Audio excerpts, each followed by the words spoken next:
नमस्कार जी। मैं आशा करता हूँ आप सभी सपरिवार से कुशल होंगे।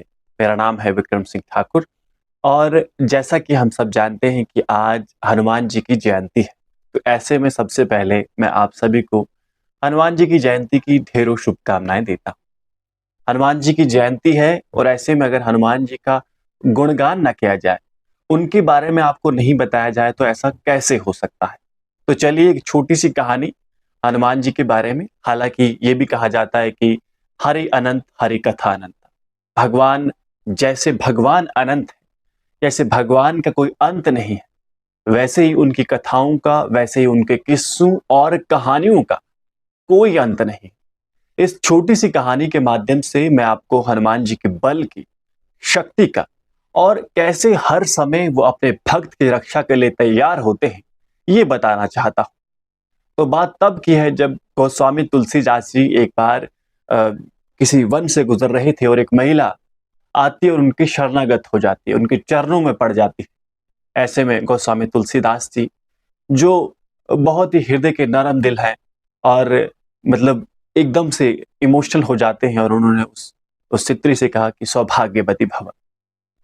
ऐसा कहने पर वो नारी खड़ी उठती है और वो कहती है कि हे भगवान, मेरे पति की तो अभी-अभी मृत्यु हो गई है। ऐसे में आप कैसे कह सकते हैं कि सौभाग्यवती भव?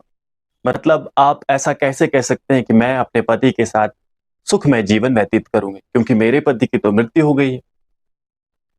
ऐसे में गोस्वामी तुलसीदास जी कहते हैं कि देखिए, अब मेरे मुख से ये शब्द तो निकल चुके हैं और अगर भगवान जी ने ये मेरे मुख से शब्द निकाले हैं, तो इसका साफ और स्पष्ट यही मतलब है कि आपके पति तो ज़िंदा होंगे। आप जाइए और घर पर देखिए, आपके पति आपको वहाँ ज़िंदा मिले। वो देवी जैसे ही वहाँ अपने घर पर गई, उसने देखा कि उसके पति राम नाम का जाप कर रहे हैं। अपने पति को जिंदा देख वो स्त्री की खुशी का ठिकाना न रहा और ये बात पूरे शहर में आग की तरह फैल गई। ये चमत्कार था जो सामान्य तौर पर देखने को नहीं मिलता, पर कलयुग में ऐसा चमत्कार हो रहा था तो हर जगह ये बात जो है फैल जाती। ये बात फैलते फैलते वहां भी पहुंची जहां ये बात नहीं पहुंचनी चाहिए, यानी अकबर के दरबार में अकबर तक ये बात पहुंच जाती है कि गोस्वामी तुलसीदास जी एक बहुत बड़े चमत्कारिक व्यक्ति हैं और उन्होंने एक मृत व्यक्ति को जीवित कर दिया है। अब राजा है अकबर। एक कोई भी राजा जो होता है या कोई भी सामान्य व्यक्ति होता है, उसकी चाह होती है कि अपने पास उन सभी सुंदर चीजों की, उन सभी अच्छे गायकों की, कोई कलाकार है उसको अपने दरबार में रखे, अपने दरबार को सजाकर रखना चाहता है। कोई व्यक्ति अपनी अलमारी को सजा के रखना चाहता है। छोटा व्यक्ति कोई हमारे जैसा मिडिल क्लास होता है तो अपने अलमारी में सुंदर सी मूर्ति, पुस्तकों को सजा कर रखता है। अब अकबर जो है वो तो राजा है। राजा की ये ना तमन्ना होती कि वो अपने दरबार को सबसे सुंदर बना के रखे। हर तरह का व्यक्ति, हर तरह की चीज, सबसे उन्नत उनका दरबार। तो जब अ, अकबर को यह बात पता चली तो उसने भी गोस्वामी तुलसीदास जी के लिए ये संदेश भिजवाया कि महाराज ने आपको बुलाया है। इस पर गोस्वामी तुलसीदास जी बड़े ही सुंदर अपने अंदाज में जवाब देते हैं कि तुलसी चाकर राम को पटो लिखो दरबार, अब तुलसी का होवेगा नर के मनसबदार।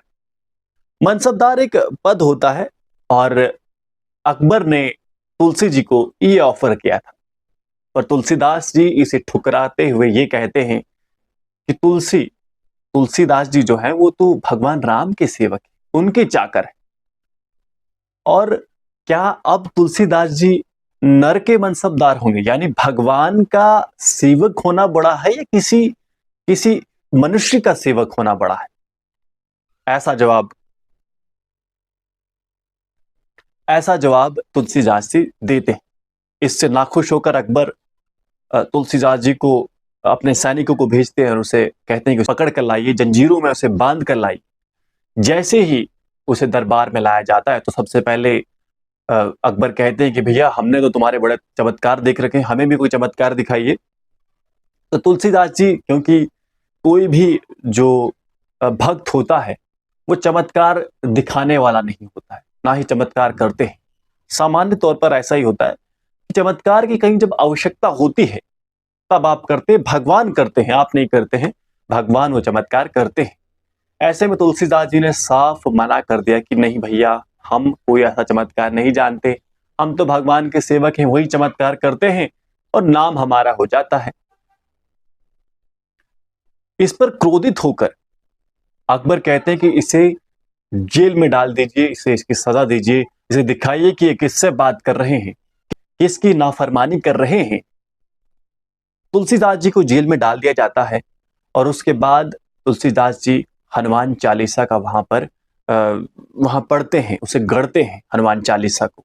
कहते हैं कि जब हनुमान चालीसा की गणना तुलसीदास जी करते हैं तब बंदरों की एक सेना अकबर के दरबार पर टूट पड़ती है और वो सेना तब तक वहां से नहीं जाती जब तक तुलसीदास जी को छोड़ा नहीं जाता है।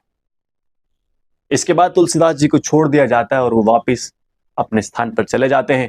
तो ये कहानी हमें यही बताती है कि भगवान जी मतलब जो हनुमान जी हैं वो कभी भी अपने भक्त का साथ नहीं छोड़ते और हनुमान चालीसा की भी शक्ति ये बताते हैं। तो भगवान जी जो हनुमान जी हैं, एक बार फिर से आप सभी को उसकी जयंती की ढेरों शुभकामनाएं। मैं आशा करता हूं कि भगवान राम की कृपा आप सभी पर बनी रहे। जय हनुमान जी, जय बजरंगबली।